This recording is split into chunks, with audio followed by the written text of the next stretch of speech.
এতদিন ধরে আমাদেরকে অনেকেই শত্রু হিসেবে দেখে, তাদেরও একটা তৎপরতা আছে।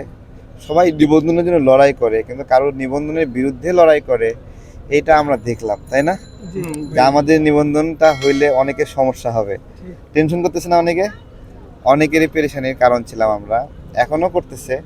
আজকে সকালেও ফেসবুকে অনেকে পোস্ট দিছে, আবার অনেকে চাইছে যে আমি অনশনে আসি, ওখানে মরে যাই, চাইছে না এরকম, বলছে না? বেগম জিয়ার বিষয়ে আমি ডাক্তারের মুখ থেকে শোনা 3টা পয়েন্ট দেই, যেটা সামারি, এটা দেশের মানুষ জানলে তাদের ভালো লাগবে।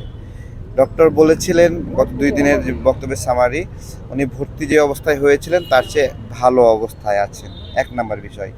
2 নাম্বার ভালো খবর দিয়েছিলেন, উনি চিকিৎসা রেসপন্স করছেন, মানে ওনার শরীর চিকিৎসা যা দেওয়া হচ্ছে সেগুলো গ্রহণ করছে। 3 নাম্বার বিষয় হলো যে ওনার শরীরটা অবনতি ঘটছে না। এই 3টা পয়েন্ট আমি পেয়েছি, তাই না? সবাই এরকম পেয়েছি না আমরা? তো এই 3টাই ভালো খবর। আমরা চাই এখন দ্রুত সুস্থ হোক উনি।